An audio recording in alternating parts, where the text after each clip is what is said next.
Hello, this is Michael Craft again, and this is part 2 of the chronology, and this time we'll be going into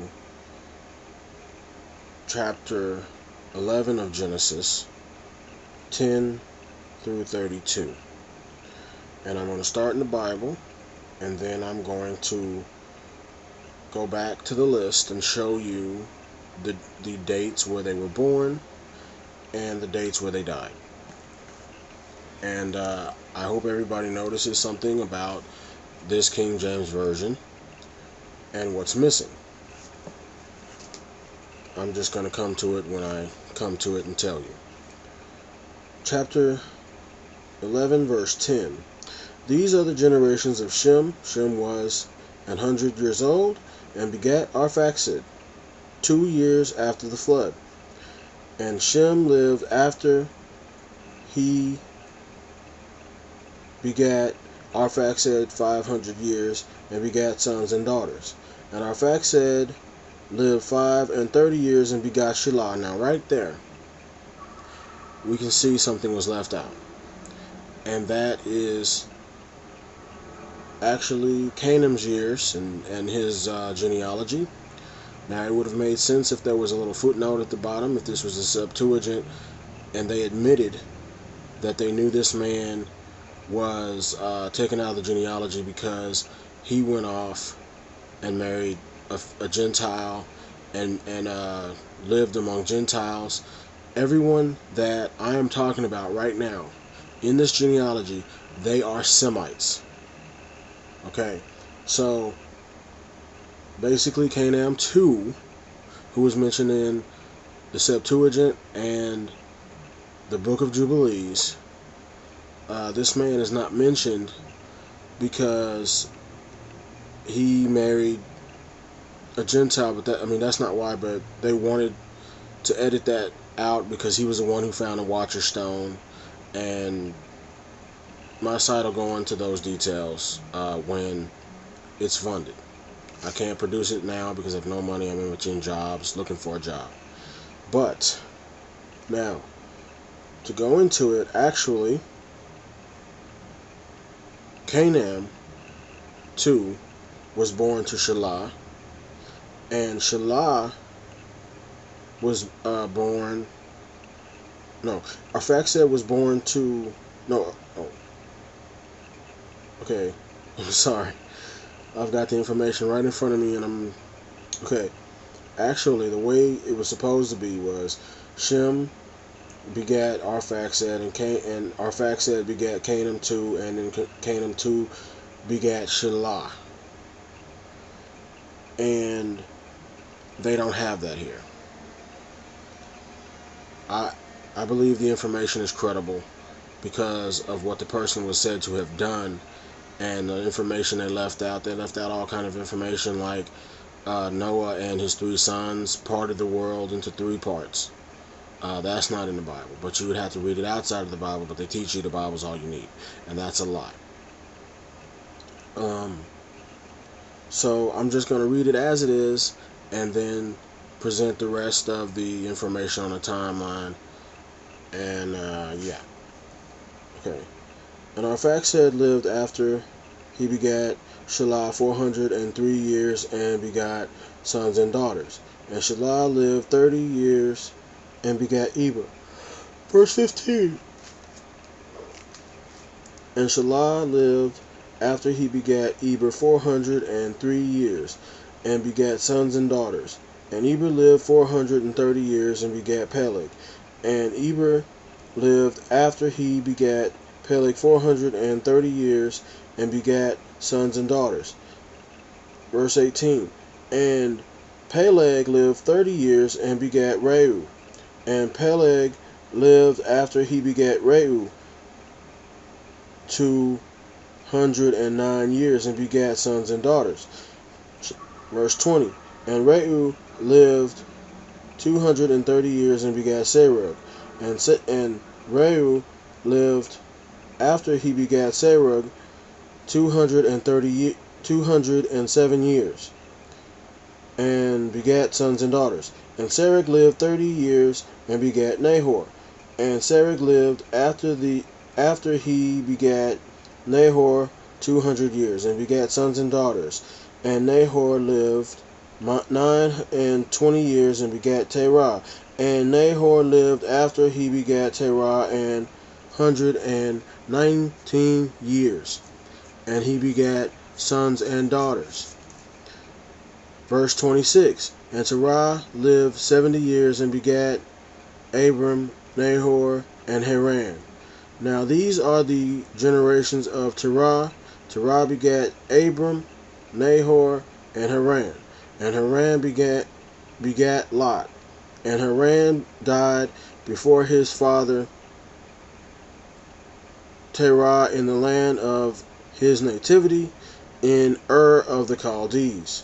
And Abram and Nahor took them wives, and the names of Abram's wife was Sarah, and the name of Nahor's wife Milcah, the daughter of Haran, the father of Milcah, and the father of Iscah. But Sarai was barren, she had no child. And Terah took Abram his son, and Lot the son of Haran his son's son, and Sarai his daughter-in-law, and Abram's wife. And they went forth from them from Ur of the Chaldees to go into the land of Canaan, and they came unto Haran and dwelt there. Now, about this, in the book of Jasher, it actually says that Abram left when he was 55, not 75. But the one event recorded here is the actual time that he went and took his whole family. The first time he went, he scouted out the land, and he lived there some years, but then he ended up going back to his father, back and forth. So, yeah. 32. And the days of Terah were 205 years, and Terah died in Haran. Okay, now I'm going to read 12 verse 4, because that closes out the chronology. So Abram departed as the Lord had spoken unto him, and Lot went with him, and Abram was 75 years old when he departed out of Haran. Okay, so now that I'm done with that, I'm going to do the life and death dates. Now, Shem was born 1554 a.m., and that's well before the flood and things like that. Well, actually, yeah, he was. Okay, and he died 2158 a.m., and by my chronology that I've done, Shem lived 600 years, not 500. Arphaxad was born 2 years after the flood, so that makes it 1658, and he lived so long, as I said before, and he died in the year 2061 a.m. Now, as I said before, Arphaxad is the father of Canaan, not the father of Shelah. So the chronology that I'm giving you is the expanded chronology with Canaan 65 years. Canaan 2 was born 1693, and he lived to 2023 a.m. He only lived 330 years. But all of that information is omitted from the King James, but it's in the Septuagint, but the years are bloated, which I want to mention now from the first video I made, when I said that it was the number of years I got from the Book of Jubilees was 67 years, but I had wondered, why did they use 130 in the Septuagint? And then I figured, well, half of 130 is 65. So that made more sense. It seemed like actually the Book of Jubilees, the people there or guessing, and it just seemed like everything in the Septuagint was doubled or quadrupled on the numbers. Okay, so we come to Shelah. It was after him, who was born in 1758 a.m. and he died in 2161 a.m. Eber was born in 1788 a.m. and he died in 2218 a.m. Peleg was born 1822 a.m. and then died 2131 a.m. Reu, which some people may say Ru, or I think it's Reu because you sound it out, R-E-U, Reu.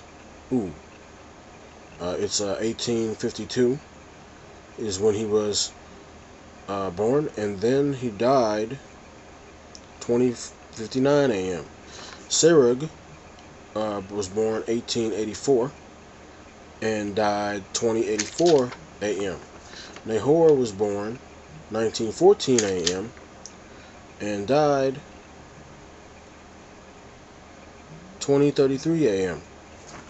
Terah was born 1943 a.m. and died 2048 a.m. and Abram was born 2013 a.m. and died 2188 a.m. Now I'm just going to read this note I got on the side that I should have wrote. I got in a little trouble earlier when I didn't read it. Canaan too was once removed from the genealogy because he married outside of his genealogical line by one generation, which means all he did was he married a Japhethite. He was not supposed to do that. And so the Hebrews would have removed him, or they would have had a note saying in Hebrew he was removed by one generation.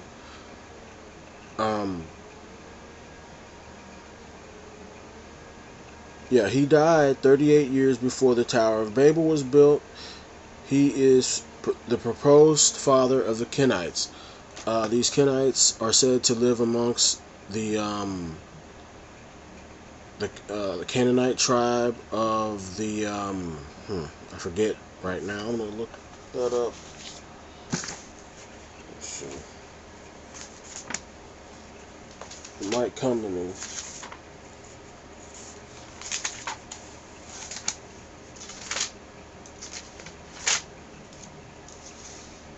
Okay. The Kenizzites and the Cadmonites is who they lived amongst. So it was amongst those people they lived amongst. They were said to be a separate tribe. I'm sure that they had to be some kind of Semito-European people who originally did not live amongst the Hebrews, but ended up doing so. Now, I'm going to give you the Jubilee years in which they lived. Shem lived in the 32nd Jubilee in the 5th week. Arphaxad lived in the 34th Jubilee in the 5th week. Canaan too lived in the 35th Jubilee in the 3rd week. Shelah lived in the 36th Jubilee in the 6th week. Eber lived in the 37th Jubilee in the 3rd week. Peleg lived in the 38th Jubilee in the 1st week. Reu lived in the 38th Jubilee in the 5th week. Serug lived in the 39th Jubilee in the 3rd week. Nahor lived in the 39th Jubilee in the 7th week. Terah lived in the 40th Jubilee in the 5th week. And Abram lived in the 41st Jubilee in the 7th week. So that's all the information I have right there, and I think I've covered everything, except now I'm going to give a bonus based on the rules that I follow for chronology. And I call this the 6 rules about what is scriptural pertaining to biblical chronology. If a scripture, this is number 1, If a scripture has an origin in an Israelite book of antiquity, that is a book of history. It is scriptural, basically meaning the Bible, the book of Jubilees, the book of Jasher. I would say Josephus, but that's a controversial book, and for the reason that pretty much there is no historical Jesus. Sorry. If the book is mentioned in the okay, number 2, if it fits on the chronological timeline, it is scriptural, meaning that some of these books that they tell us that are not scriptural, well, if they actually fit on the timeline, then they are scriptural, and they're history, and they should be used. If the book is mentioned in the Bible, it is scriptural. The book of Jasher is actually mentioned in the Bible. I'm going to get that scripture. But it's actually in the book of Judges, chapter 10 and 2 Samuel.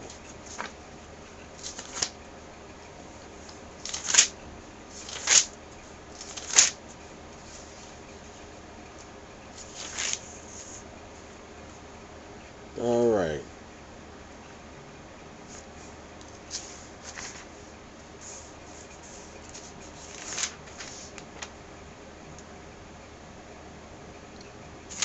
No, not in the book of Judges, I'm sorry, the book of Joshua, chapter 10.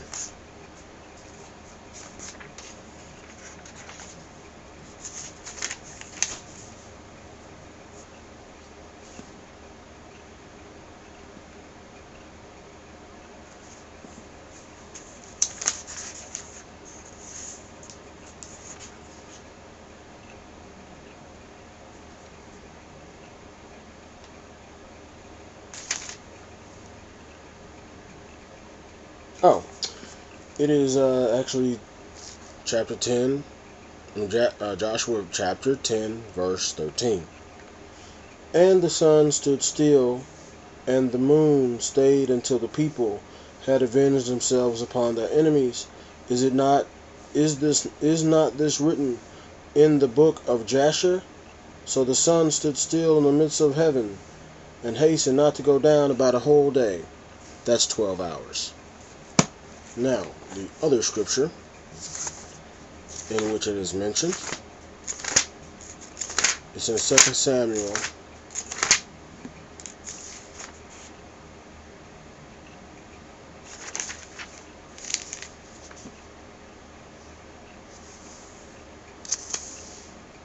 Ah, 2 Samuel 1:18. Also he bade them teach the children of Judah the use of the bow. Behold, it is written in the book of Jasher. There you go. So basically, that's what I was talking about. Now the system for the Jubilee system is set in Leviticus 25. So if it's describing the Jubilee, that also counts that there is an actual Jubilee year and time of Jubilee. So that must be observed also. Number 4, if the system by which is counted in the Bible is found described in the Bible, it is scriptural, even if it is from a so-called banned book of the Bible. And that's what I was just talking about, the book of Jubilees.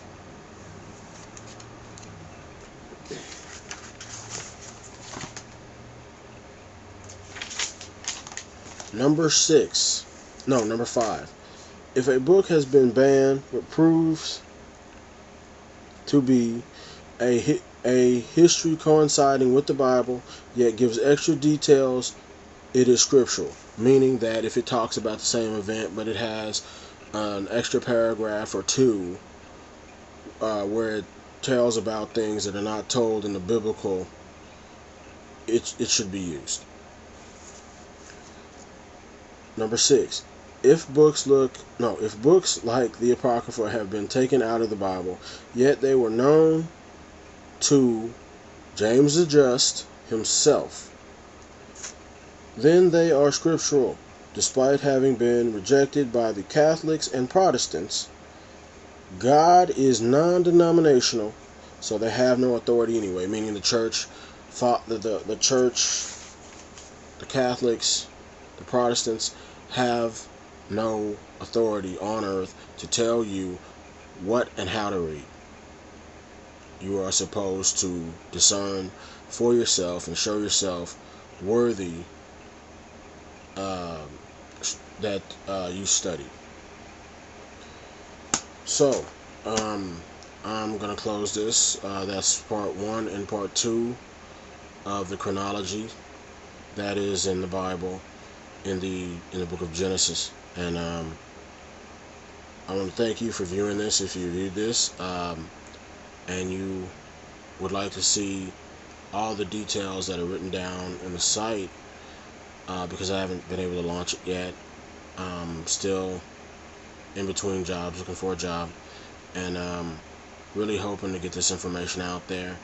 My site, which would have been called The Bible as a History Book, because I believe it is a history book, and it would benefit people to look at it in a more serious way, then you can donate just $5 to my